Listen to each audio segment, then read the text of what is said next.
All right, you're welcome back to this part. This one says find the values of p which makes x squared plus 2px plus p plus 2 equal to 0 a perfect square. All right. I want you to understand that a perfect square quadratic equation is a quadratic equation whose roots are real and the same. All right, whose real, as in whose roots, all right, are the same. So, solving for this problem now, you need to know since they said perfect square, you're going to make use of this formula that says that b squared is equal to 4ac. Okay, and again, from this quadratic equation given, we know that a is nothing but the coefficient of x squared, which is 1, and b is nothing but the coefficient of x, which is in this case 2p, all right? And c is nothing but the constant, which is in this case p plus 2, all right? Now, and we are asked here now to find p. So now, if the equation is a perfect square, and this is the formula we are going to be using to tackle such problem. So now, putting the values of these things, all these things now inside here, we're going to have that b, which is a 2p, is actually 2p all square is equal to 4 into 1 into p plus 2. All right, so this is what we have. So we're going to be solving now to make p the subject formula. So from here we have that this is actually 4p squared is equal to 4 into p plus 2, such that 4p squared is equal to 4p plus 8.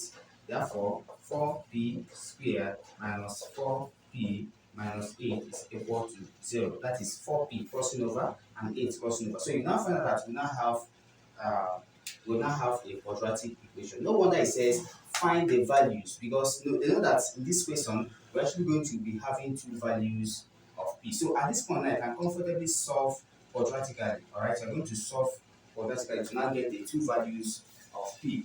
All right, very, very important. Now, and of course, if you solve the quadratic equation, you are going to have that p is 2 and 1. All right, p is nothing but no, sorry, p is nothing but 2 and minus 1. All right, so I don't know, I've already solved this, so you can do that. You can just go ahead, but because this problem is not really under quadratic equation, it's not really about solving quadratic equation.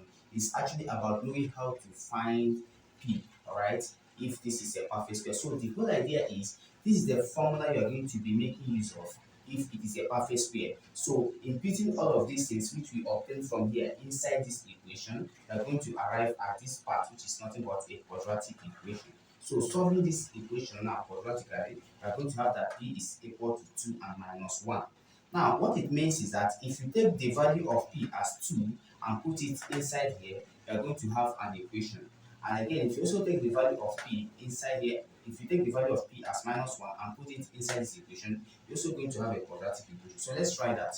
So p of 1 or maybe p of 2, that is putting p as 2 inside this equation, we're going to have that the equation is going to be s squared plus 2 into 2x plus 2 plus 2 equal to 0.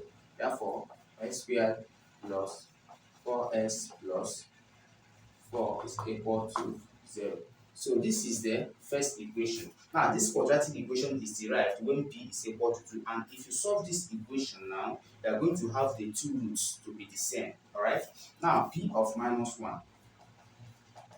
Now taking p as minus 1 and putting it in here, we are having that this is x squared plus 2 into minus 1 x plus minus 1 plus 2 equal to 0. Therefore, x squared minus 2x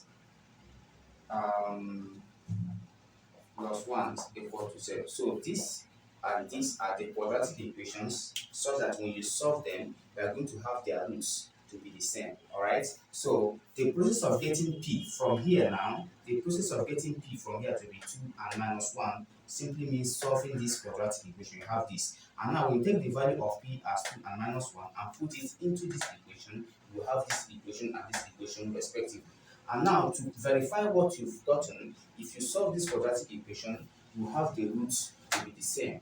And when we solve this quadratic equation, we are also going to have the roots to be the same. So that satisfies the condition. So thank you and God bless you for staying tuned. Don't forget to click on that red subscription button. It matters a whole lot. Thank you.